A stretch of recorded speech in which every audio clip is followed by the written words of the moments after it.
I want to sum up what I've learned so far before I tackle lighting.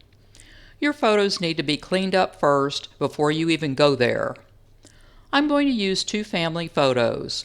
First, my Uncle Clarence, the guy right here, who is my maternal grandfather's brother, and one of my mom when she was 5. This photo of Uncle Clarence looks like a high school senior picture. And before we start anything at all, the first thing I want to do is to make a duplicate. So I'm going to duplicate the layer. Now, after we duplicate the layer, the first thing we need to evaluate is whether this photo needs to be cropped or straightened or anything like that before we do any kind of cleanup. That actually counts as cleanup, but I always do that first because a lot of times when I crop it, it will cut off a lot of this stuff that I really don't need to clean up, and then that stuff is going to be gone. So I'm going to go over here and select the crop tool, and I'm going to straighten this thing out.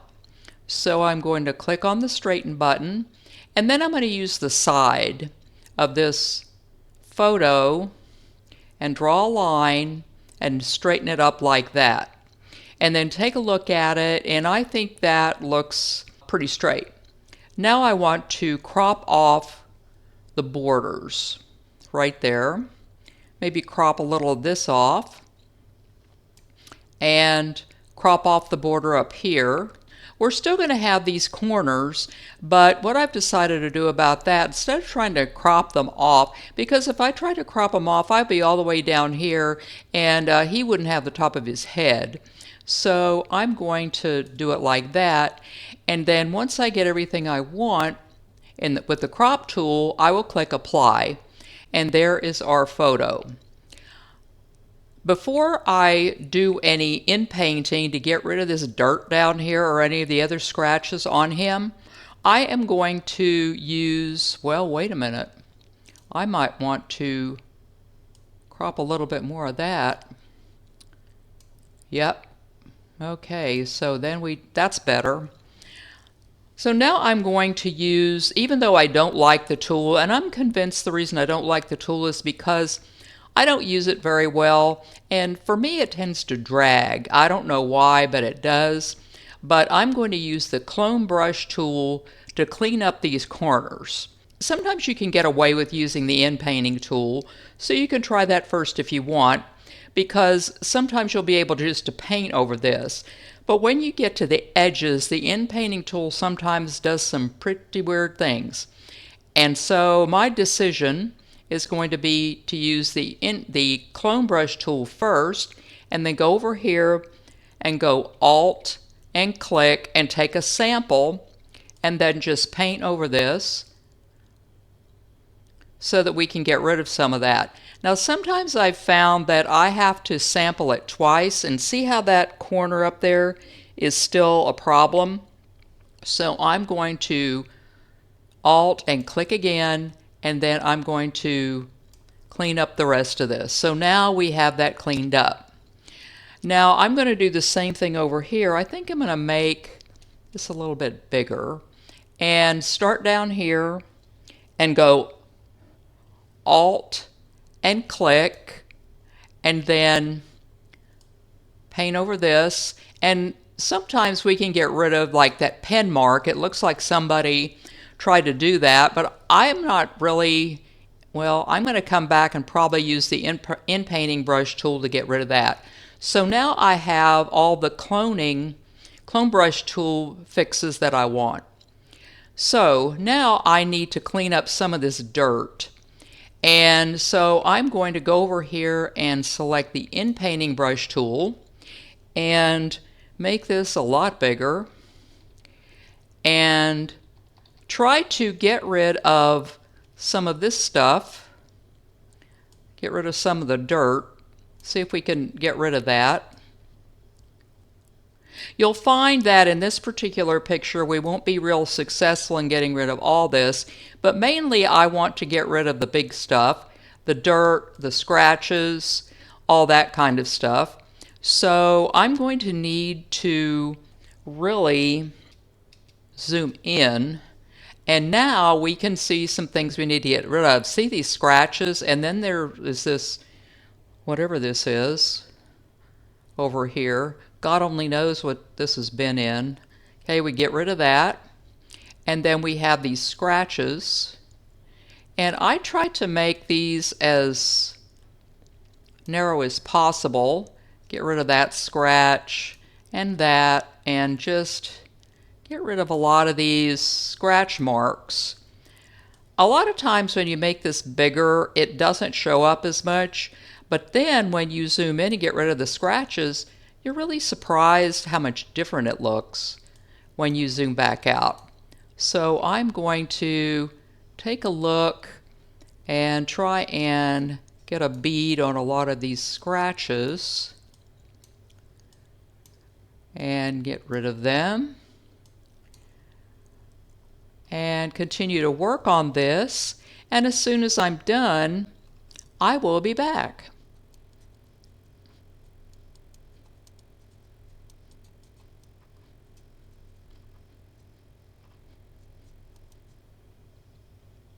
Okay, I am back.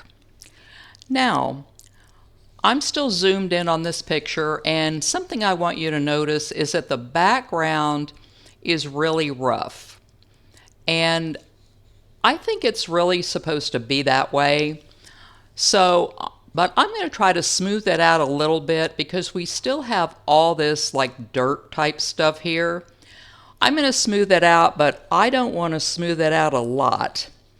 So what I'm going to do is I'm going to use the paintbrush tool over here, click on that, and use that to smooth this out. Now the way I'm going to do that is I've already clicked on the paintbrush tool, but I'm going to go over here to the color picker and pick the color over here that I want to use. So I'll pick the color picker, and notice that my opacity is really low and my flow is only 68%. And that's because I don't want to look like that it's really been painted over. I just want to smooth it out so that I can get rid of a lot of that dirt stuff that where it looks like it's dirty, and some of the leftover scratch marks that I couldn't get rid of with a paintbrush tool.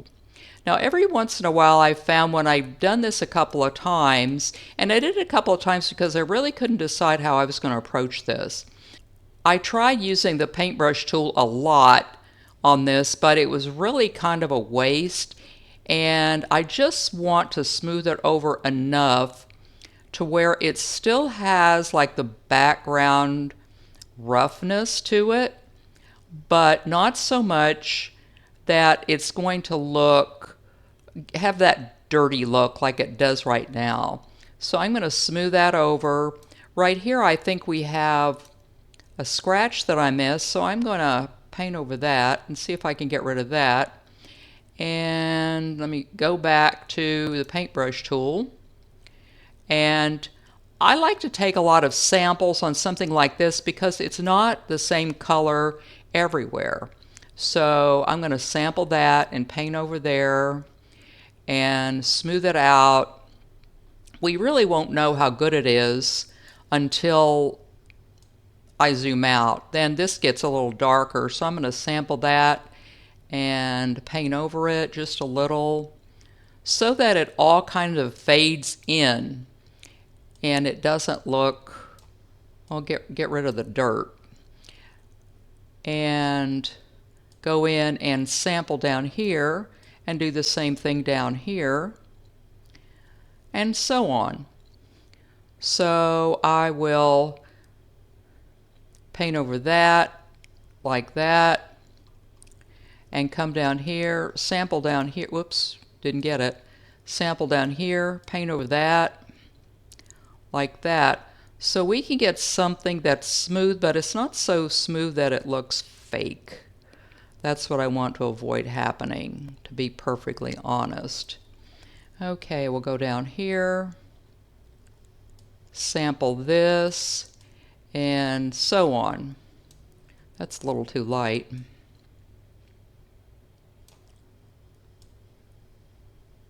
You can always tell if your sampler isn't dragging because you should always see something that looks like that.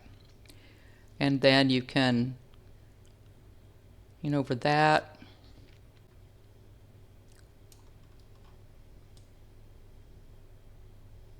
And generally just smooth it out. And this looks like a big mess. I sometimes wonder where these pictures have been sitting in. I know this one was in a box when it was given to me. We've got to be really careful on the sides there. We may have to go back to the clone tool for the sides. Okay, let's see if all this is... We'll find out once we zoom back out. Okay, now I want to go down to his clothes. Now, the collar on his shirt is going to be different than his jacket, mainly because his jacket looks like it's a little bit of tweed. And I really don't want to smooth that over, but I do want to do his shirt collar. So the question is, do I do a sample or do I just do white? If I take the color picker and sample that, it's going to be sampling a lot of that dirt stuff, and I may not want that to happen, at least on this part of the collar. So I think I am going to do this in white and just do a little bit of a paint job, because I'm pretty positive that this collar is white. It just turned out not to be that way anymore in the picture. And we'll paint down there. And then this part has a shadow on it, so I'm going to elect not to do that. I am going to sample this and then paint over it to just smooth it out. I don't really care how smooth the collar is because I'm pretty confident that in real life this was smooth anyway, so I'm just going to smooth that out. And so I have that part. And his shirt underneath, I have no idea what was going on there, and there's no real problem there, so I'm just going to leave it like that. I am going to come back down here and get a sample of that and do a little bit of smoothing down there so we can get this all smoothed out around here. Now, as far as his jacket goes, I may go back to the paintbrush tool and try to get some of this stuff off. If we can't, I'm not even sure what it is. It could be part of the jacket. Things like this that you may not want. That is a fold. That's part of his sleeve. So I'm not going to take that off because I remember that before I cropped it off. And then right here we have another scratch.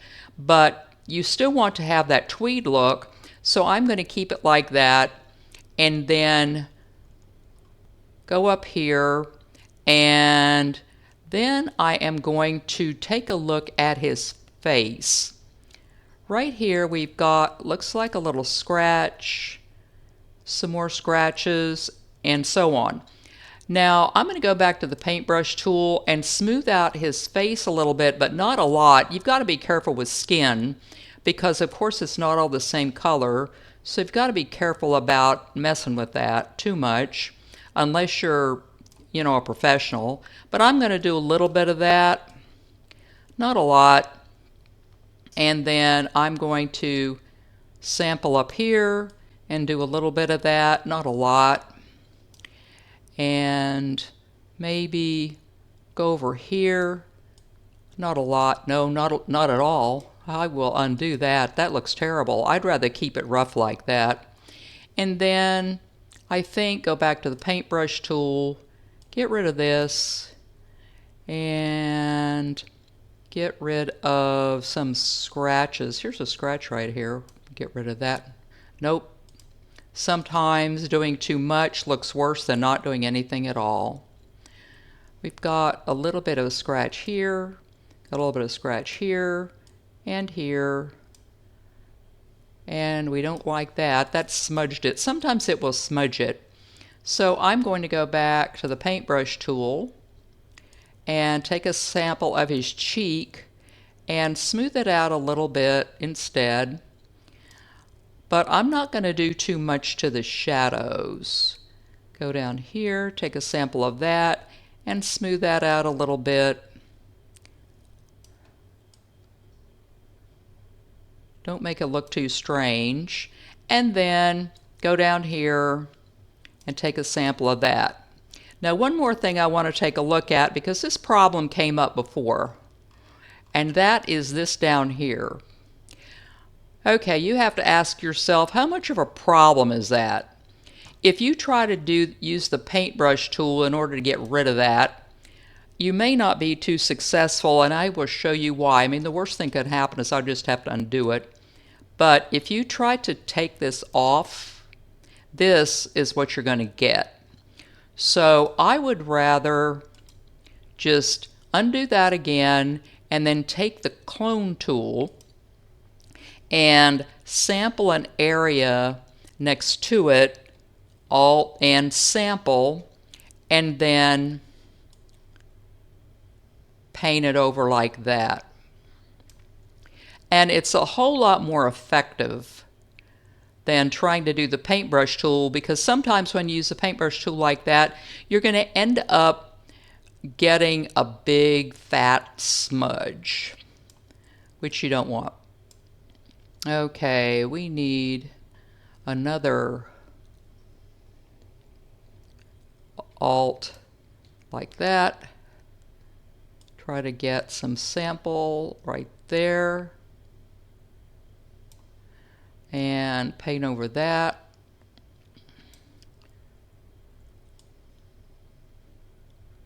And so on. So we got rid of that smudgy part of the jacket.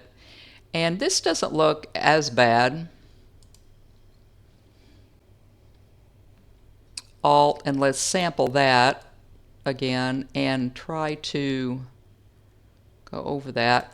So whether the paintbrush tool is what you need or not is going to depend on what you're going after. If you're close to an edge, or you have patterns, or it's coarse like this, the clone brush tool is probably your best option. The paintbrush tool is good if you have just something that you need to get rid of and you can have a clean pixels all the way around. So I'm going to go in here and go back to the paintbrush tool,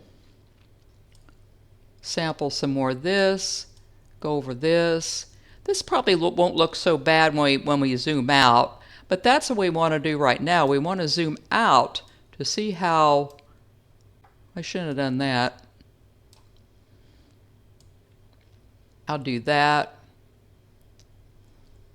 to see what this looks like. Okay, and then I'm going to decide if I'm going to do anything else to his face. Alrighty. Okay, that's what he looks like. This up here looks odd, so it doesn't look that odd, I don't suppose. But I'm going to go in and go up and paintbrush tool, make sure that's what I have selected. Sample some things over here and make this bigger. And I may just get rid of all that dark part so that it's all smoothed in so it doesn't look strange. And I think his face over here could stand to use some touch-up. Paintbrush tool, sample, and that's too big. So we want to smooth some of this over.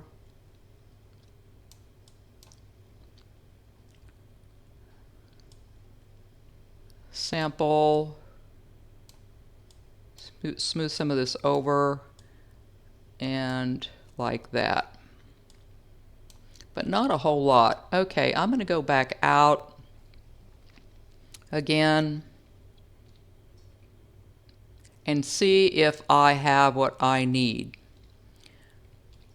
Okay, that's the size of the picture. I think we pretty much got what we wanted. As I told you in my last video, I don't like sepia. However, this is supposed to be sepia for that time period, and I don't want to start changing the time period on the photos. So this is going to be my final product.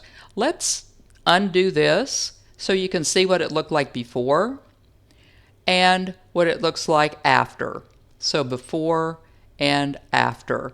I don't think I made an awful lot of alterations. I just mainly got rid of this garbage out here and fancied up his face a little bit.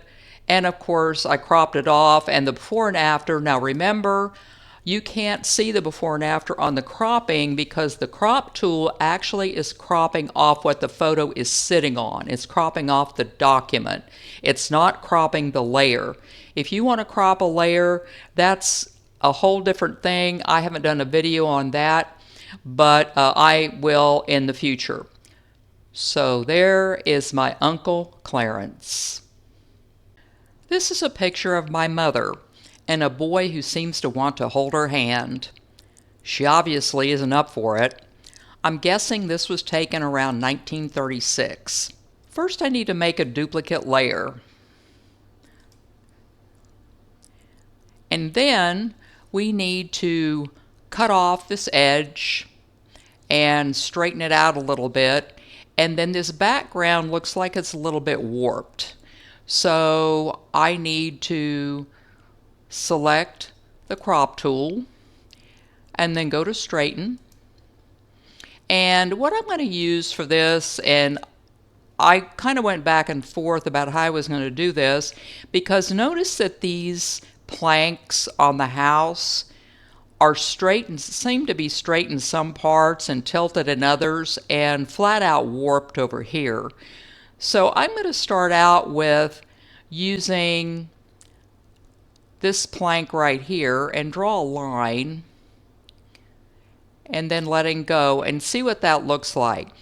Now, the next thing I need to take a look at before deciding this is the way I want to go is to look at these two things right here. This is a window and this is actually a door. It's not a window. You can see the doorknob under here. So I think I'm going to turn this back to where the window is in line with our grid.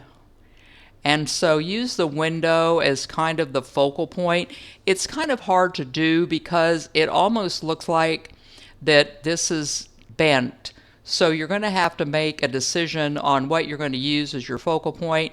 And I think I'm going to use the window as that focal point and just straighten it out. Then I'm going to cut it off, but I'm going to take off the top part of the house because I really don't think it adds any value to it, and the top part is more warped than any other place on the photo, and I just don't want to have to deal with it. Then I'm going to make sure that I have all the edges taken off.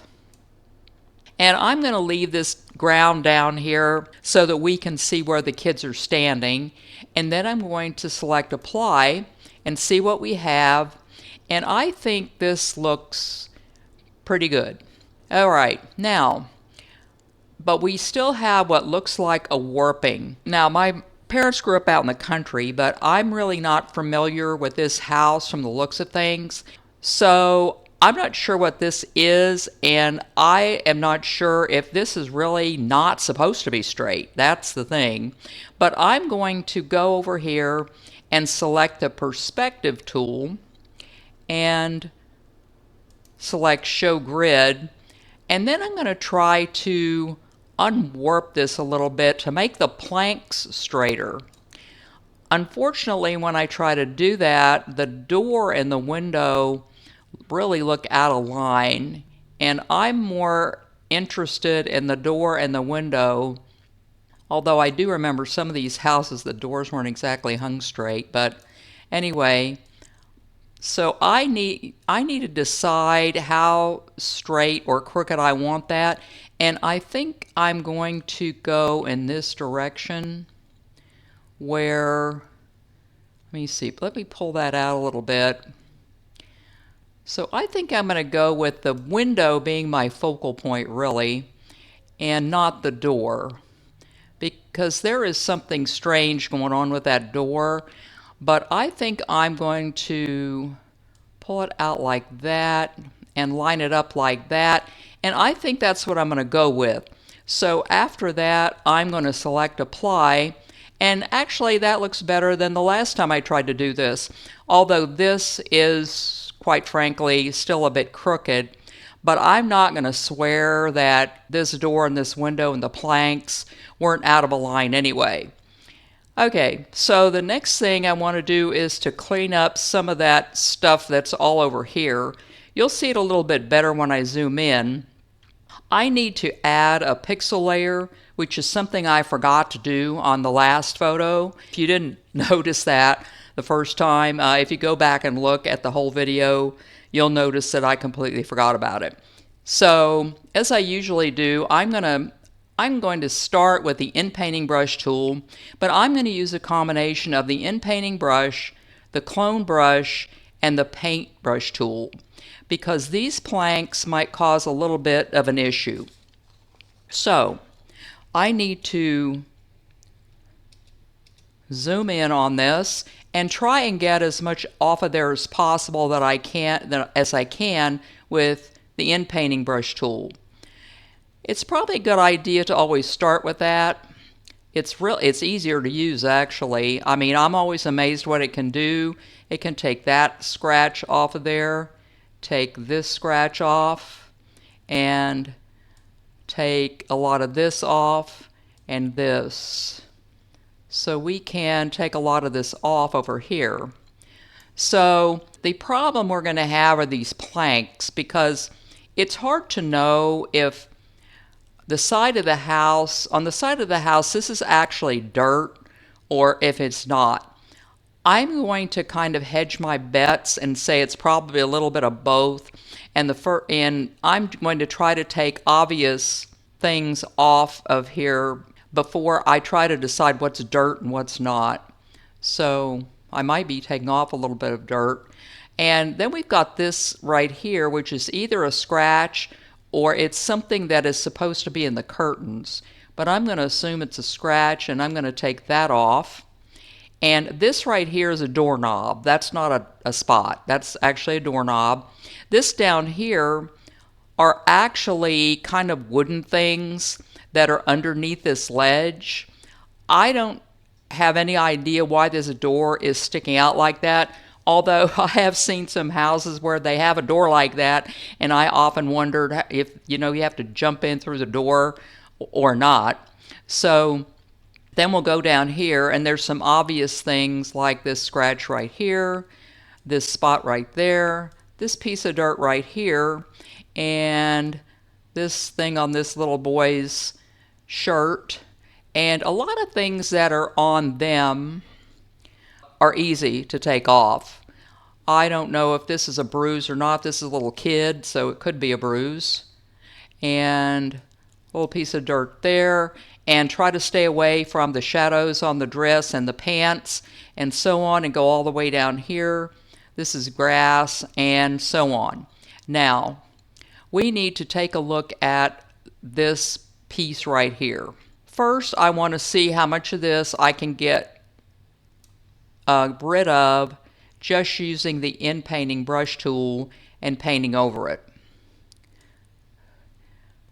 So this is kind of assuming, I mean, it's obvious the side of this house isn't white because the window is white. Oh, and there's a spot right there, so we can get rid of that.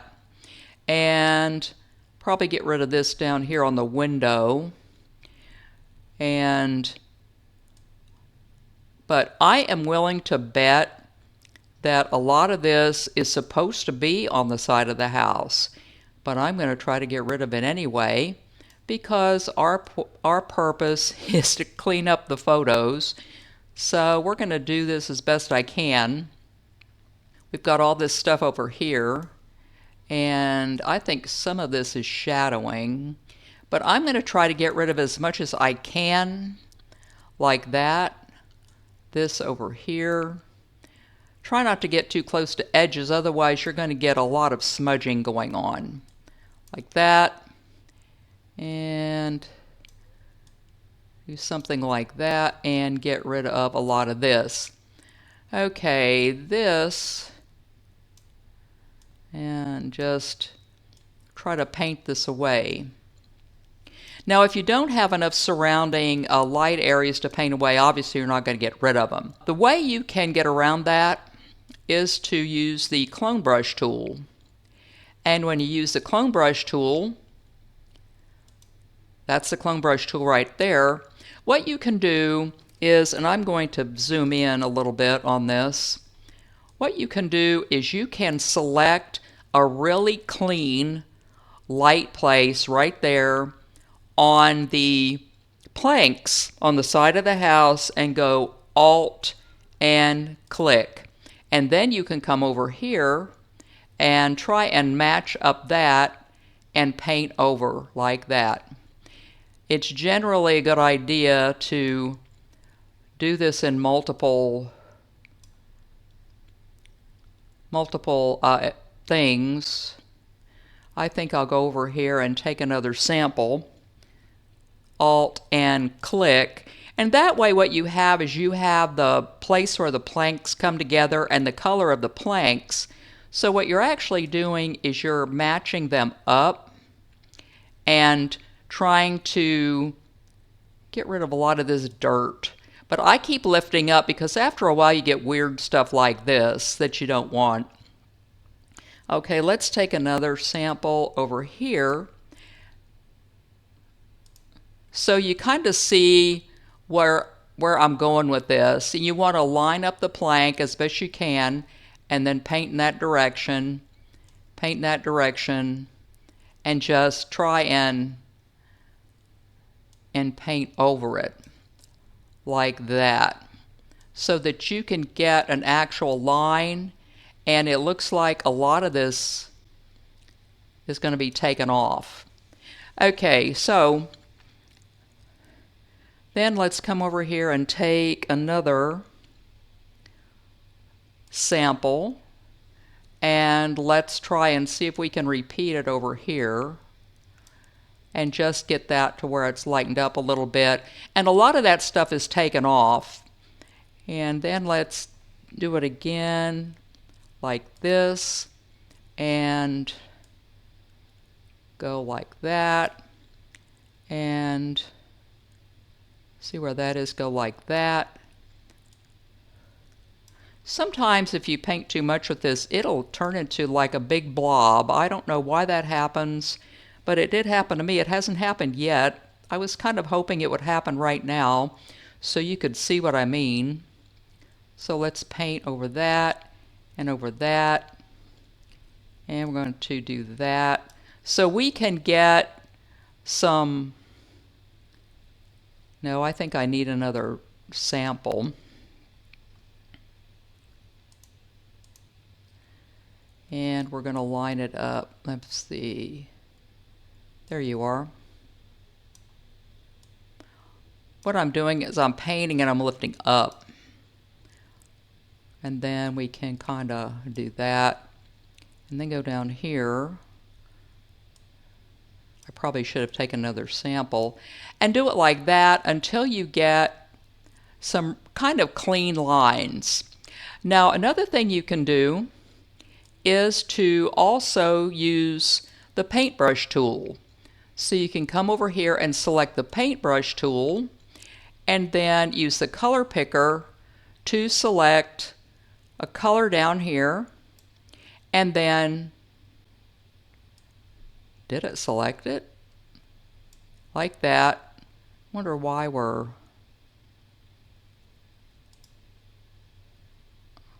why this is black. It shouldn't be. Oops.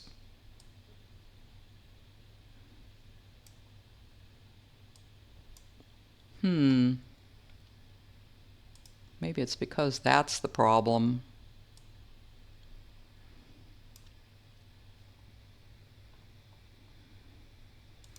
We'll need to undo that.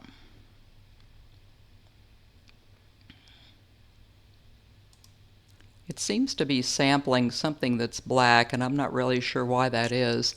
Did I select the paintbrush? I guess I did. Okay, I am back. I was having a problem with the paintbrush tool and it kept painting black. Now, what I did is instead of using my pixel layer that I'd added the first time, I just added another pixel layer, and that seemed to take care of it. I don't know why, but there's something about the settings in my original pixel tool when I was using the clone stamp, the clone brush tool, and also the paintbrush tool that caused it to paint black. Normally that only happens if you're actually using a mask, because black is used, black and white are used to either cover up or reveal things. But I got it working, so now I have my color, and now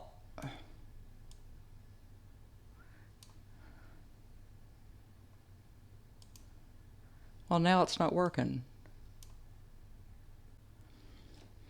Okay, let me get rid of, at least you can get rid of it.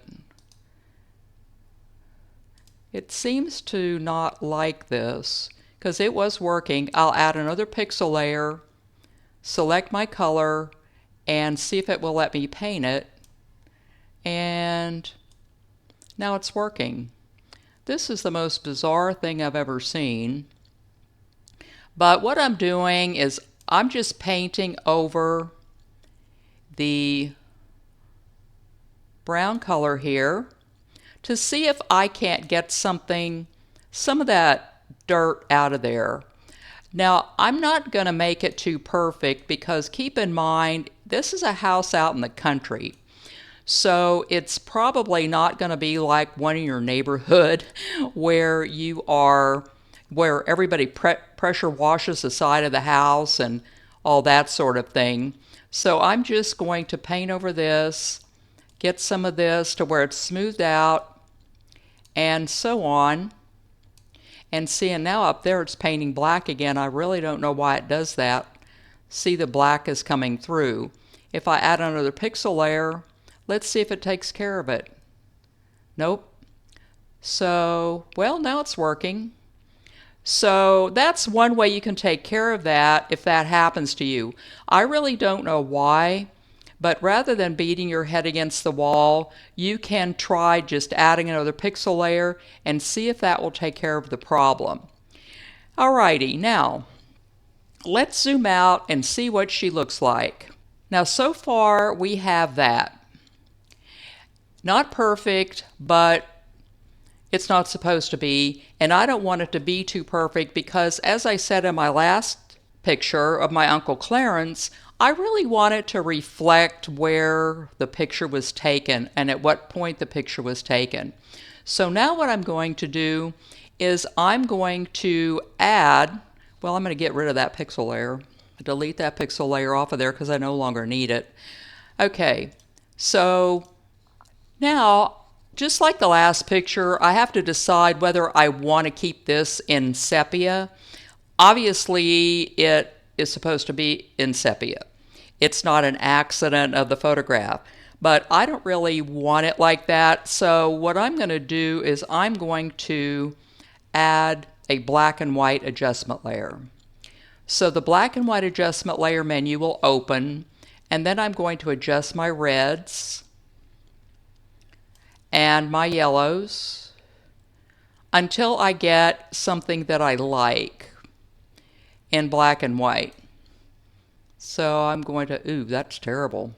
I don't want it to be so light that it looks like it's discolored, but I want to keep that, the black and white in there, and you know, a little bit of the well, for lack of a better term, dirtiness on the house in there, and then get what I want and then close that box. Then I'm also going to go back into adjustments and go into levels and adjust the levels. Over here, I want the black level slider to go all the way there and the white level slider to go until it actually hits the colors. And let's see what I've come up with and see if I really like this at all. And quite honestly, I actually do like that. And so then I'm going to close this. That's not really the actual size of the picture. The actual size of the picture probably looks more like that. So here is my black and white picture of my mother and her wannabe boyfriend. And we can see what's under there if we open all these up. So this is the way it looked like before, what it looked like before. And this is the after. So actually the most improvement, unless you really zoomed in on it, well, you can kind of see it because see there I took some scratches off, but really the most improvement was the warping. I really had a lot of trouble with the warping, but if you just add all those back in there, then you'll see what you come up with.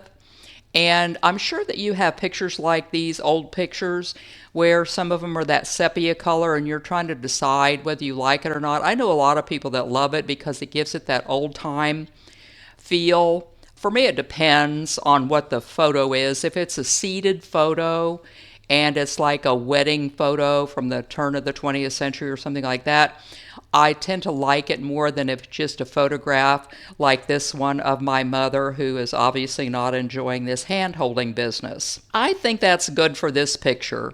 I'll probably come back to it and maybe see if I can get some of that dirt off of there and see if I can figure out why my paintbrush tool went wonky. And I really don't think my mom ever got into this poor little guy, but I know for a fact that she didn't marry him because this sure ain't my dad. This is the last photo in the basic cleanup section. The next thing I want to work on is lighting. Of course, I have to learn all that stuff first, and I really haven't. Remember to like, subscribe, and ring that notification bell. Visit my Buy Me a Coffee webpage to check out my latest posts, and buy me a coffee to support my channel if you are so inclined. I had some problems with the paintbrush tool painting black, no matter which color I selected. Using a new pixel layer worked for me for a while, but it didn't last very long. When this sort of thing occurs, you may have to suck it up and use the break glass solution, resetting the program to its default settings. If this ever happens to you, this is what you need to do. You select the control key. Now keep in mind that this is Windows. So I have my control key selected, and then I'm going to open the program. So open the program, and then this clear user data box will pop up. So it will have all the things selected that you want to clear. Now at my development, it really doesn't matter if it's clearing all this stuff because I don't really have any presets or anything like that selected. So all I have to do is just select clear, and my Affinity Photo 2 will open, and it will go to, see, it's going to open this. When you first get your Affinity Photo program, you always have this lessons box that opens up. So it's like the program is brand new again. So all you have to do is close that box and then make it bigger. And the downside is I'll have to rearrange these tools over here because this isn't how I had them set up. If you already had your window set up in a certain way, you'll have to arrange the program window to your preferred layout since it's been reset. So that's pretty much all you need to do. So if you ever accidentally break your program or the program breaks itself, you can do this, and I've only had to do this 3 times, but this has worked for me every time.